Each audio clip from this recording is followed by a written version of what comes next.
Hello everyone, स्वागत है आप सभी का हमारे इस यूट्यूब चैनल में जहां हम लोग इन्फॉर्मेटिव वीडियोस लेकर आते हैं।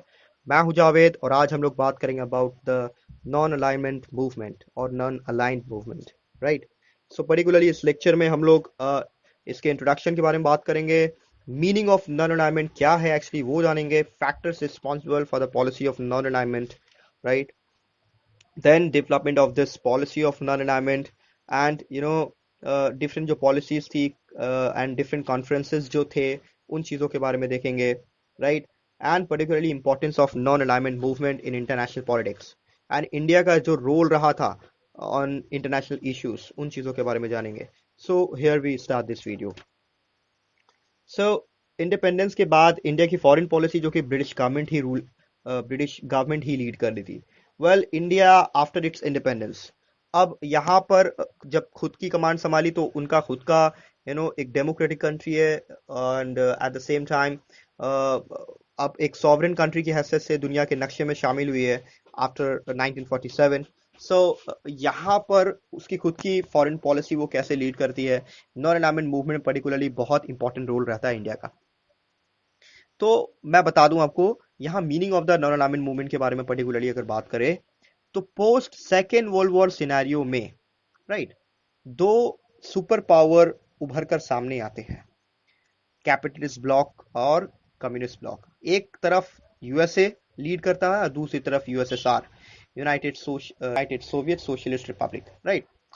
सो ये दो अलग अलग आइडियोलॉजी को रिप्रेजेंट करते हैं एंड इस तरीके से दुनिया after the second world war bipolar power बन जाता है। राइट।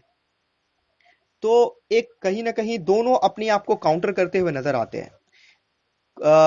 यूएसए है तो वो कम्युनिज्म को डिफेंड करता हुआ नजर आता है, खुद को डिफेंड करता है, कम्युनिज्म को डिफीट करने के बारे में हर तरीके से सोचता है। तो एक कंपटीशन शुरू हो जाता है between capitalism and communism. Right. दो अलग अलग आइडियोलॉजी है और दुनिया के अक्सर बेशतर कंट्रीज इनके इन्फ्लुएंस में आ ही जाते हैं। नतीजा यहाँ पर देखते हैं कि जो कंपटीशन स्टार्ट होता है, एक जो टेंशन, एक जो कन्फ्लिक्ट स्टार्ट हो जाती है। राइट। आपको मैं बता दूं आपको वो 1945 के बाद ट्रूमन डॉक्ट्राइन, फिर बर्लिन क्राइसिस, बर्लिन वॉल का जो मामला हुआ था वहां से ये मामला स्टार्ट होता है कोल्ड वॉर का। कोल्ड वॉर एक्टिव फेज में स्टार्ट हो जाता है 1960s के बाद। तो यहाँ पर मैं बता दूं आपको कुछ ऐसे कंट्रीज उभर कर सामने आते हैं, थर्ड वर्ल्ड कंट्री जिसको हम लोग पर्टिकुलरली बोल रहे हैं।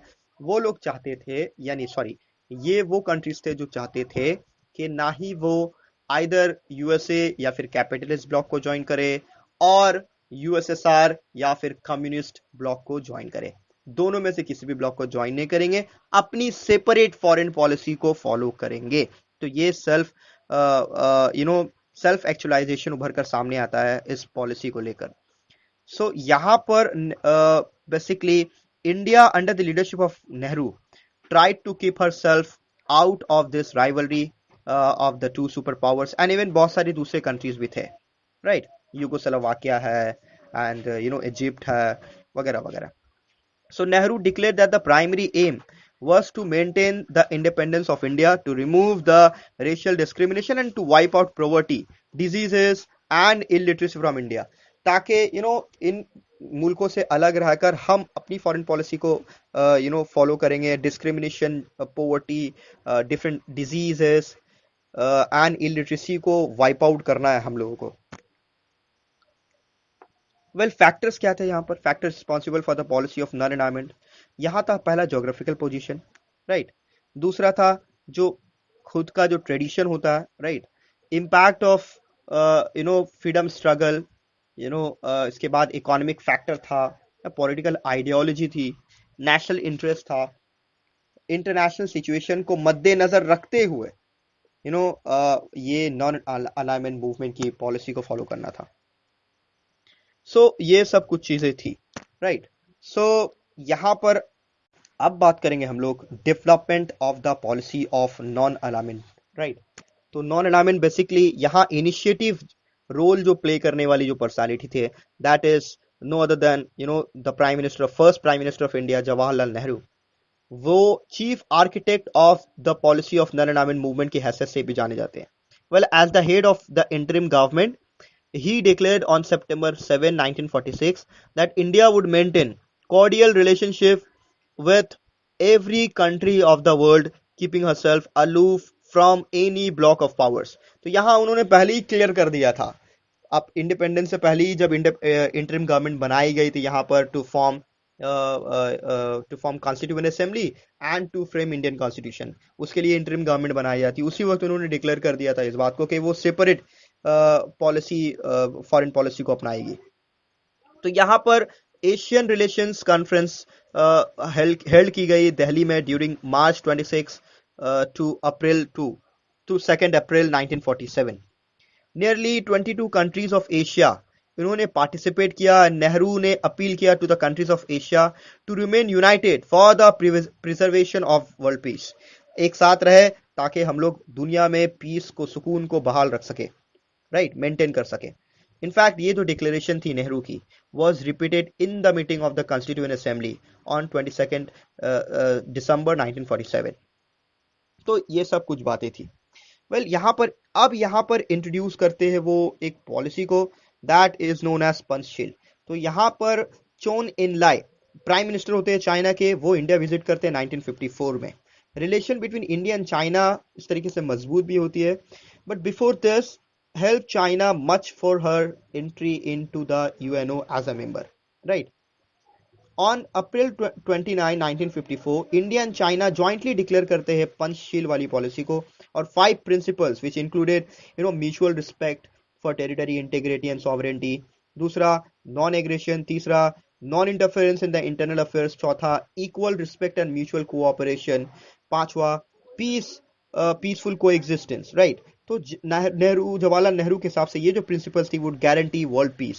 जेबी कृपलानी ने कहा इसे इट सिंफुल। नेहरू ने रिमार्क किया it is a positive and vital policy that flows from our struggle for freedom and from the teaching of Mahatma Gandhi. Well यहाँ पर यूगोस्लाविया ज्वाइन करता है नॉन अलाइनमेंट मूवमेंट को, right. Non alignment movement could not remain confined with the Afro Asian geographical boundary. तो Marshal Tito, right, Yugoslavia के president होते हैं, due to his conference with Stalin came out of the orbit of the Soviet Union and joined a non-alignment movement in order to preserve the national integrity of Yugoslavia. So Nehru visit करते हैं 1954 में, Marshal Tito के साथ बातचीत होती है वहां पर। 22 दिसंबर 1954 में एक जॉइंट मीटिंग भी होती है, एंड फिर नॉन अलाइनमेंट मूवमेंट को फर्दर आगे बढ़ाने के लिए बात की जाती है। बैंडिंग कॉन्फ्रेंस होता है इसके बाद इन दिल्ली अप्रैल 1955 को। यहाँ पर भी स्ट्रगल लॉन्च करने के बारे में बात की जाती है, against imperialism, colonialism and racial discrimination के बारे में बात की जाती है पर्टिकुलरली। तो 1955 में बैंडिंग में भी ये कॉन्फ्रेंस हेल्ड की जाती है। अब इंडोनेशिया में भी होता है 18 टू 25 अप्रैल। 29 स्टेट्स जो है एशिया और अफ्रीका के, ये एक इस कॉन्फ्रेंस में जमा होते हैं। जवाहरलाल नेहरू वो प्राइम मूवर होते हैं ऑफ दिस कॉन्फ्रेंस, राइट। उसके बाद फिर 10 प्रिंसिपल्स भी आता है, 10 शील के नाम से हम लोग जानते हैं इसको। Among the participants Nehru, Chou En Lai, Nasser were the most prominent, right? So यहाँ पर नोट किया गया कि पाकिस्तान, ईरान, इराक, फिलिप, तुर्की, थाईलैंड, ये सब कंट्रीज जो है इस कंट्री में यहाँ पर शामिल होते हैं, पार्टिसिपेट करते हैं, राइट। इसके बाद दोस्तों यहाँ केरो कॉन्फ्रेंस हम लोग देखेंगे। तो केरो कॉन्फ्रेंस बेसिकली सितंबर 1960 में होता है। ये 15 session of the general assembly of UN took place, right. तो नेहरू, सुकर्नो जो कि इंडोनेशिया के प्रेसिडेंट होते हैं, नासिर जो कि इजिप्ट के प्रेसिडेंट होते हैं, टीटो ऑफ यूगोस्लाविया, नक्रूमा ऑफ घना से होते हैं ये नक्रूमा। यहाँ से ओपन होता है हमारा negotiation, holding a non alignment conference on 5 to 12 June 1961। Conference होता है कैरो में। यहाँ पर 21 कंट्रीज शामिल होते हैं, Asia, Africa, Europe and Latin America से, राइट। फिर बेलग्रेड कॉन्फ्रेंस होता है दोस्तों 1961 से 1961 में होता है, फ्रॉम 1 to 6, राइट। तो यहाँ पर 25 मेंबर्स जो है इस मूवमेंट को ज्वाइन करते हैं। सो यहाँ पर भी प्रीवियसली जो प्रिंसिपल्स थे उसको दोहराया जाता है नॉन अलाइनमेंट के बारे में। not to interfere in the internal affairs of the states, to establish world peace, to prevent racial discrimination and imperialistic exploitation, ये सब बातें भी की जाती है। बेलग्रेड कॉन्फ्रेंस होता है, मैंने बता दिया आपको। यहाँ पर Afghanistan, Algeria, Burma, Cambodia, Ceylon, Congo, Cuba, Cyprus, Ethiopia, घना, इराक, लेबनान, येमेन, बहुत सारे, ब्राजील, बोल्विया, बहुत सारे कंट्रीज यहाँ पर शामिल होते हैं। बहुत सारे वेरियस कॉन्फ्रेंसेस होते हैं यहाँ पर। 1964 का कैरो कॉन्फ्रेंस, लुसाका, अल्जेर्स वगैरह वगैरह, तो ये सब कॉन्फ्रेंसेस होती है बेसिकली। तो एक बात मैं और क्लियर कर देता हूँ आपको, यहाँ पर इंडिया का जो रोल होता है इंटरनेशनल इश्यूज में, पहली बार सबसे पहले कोरियन वॉर जो होता है, हाँ कोरियन वॉर जो 1950 में होता है, यहाँ पर कृष्ण मेनन जो इंडिया से भेजे जाते हैं ताकि वो वहां पर मामले को सोच विचार के साथ वहां पर सॉल्व कर पाए। तो ये सबसे बड़ा बोल्ड स्टेप होता है इंडिया का इन इंटरनेशनल पॉलिटिक्स, राइट। तो पर्टिकुलरली इनिशिएटर जो होता है वो इंडिया ही होता है नर-नारायण मूवमेंट को लेकर। 1950 में इंपॉर्टेंट रोल मैंने बता दिया आपको। Both Russia and America were involve in this war and none of them cared for India's initiative to stop the war. Number two, India's contribution was remarkable in solving the problems born out of the national war against imperialism in Indochina and in Vietnam. So, Second World War के बाद, when the people of Vietnam, Cambodia, Laos, and other provinces of Indochina started wars of liberation against French imperialism, India ने fully support किया यहाँ पर उन लोगों को, उन countries को। तो इंडिया बहुत ही ग्लोरियस चैप्टर ओपन करता है इन नॉन-अलाइनमेंट मूवमेंट, राइट। सो इस टाइप के मामलात होते हैं। वेल, इंपॉर्टेंस के बारे में बात करेंगे, और भी बहुत सारी बातें हैं इंडिया के रोल के बारे में बताने में, यहाँ इनफ नहीं है, लेकिन टिल देन इंपॉर्टेंस के बारे में बात करते हैं। Despite many flaws and failures and scope for criticism, यहाँ पर it would be impossible to deny the importance of the movement of non alignment, right. तो ये जो मूवमेंट ही हैज एक नए डायमेंशन को ऐड करती है इंटरनेशनल पॉलिटिक्स में, हेल्प करती है न्यूली लिबरेटेड और न्यूली इंडिपेंडेंट कंट्रीज को, गरीब कंट्रीज जो थी खास करके Afro Asian countries, to form a new platform of their own, right. और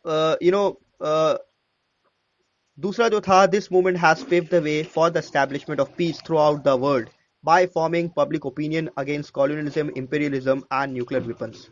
Well, it has instilled a sense of self-respect in the weak and underdeveloped states of the third world, right? तो ये सब कुछ मामला था।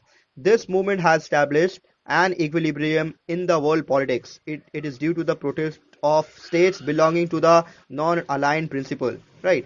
तो यहाँ पर hence the importance of this movement must be properly recognized. So till then, अगर आपको वीडियो पसंद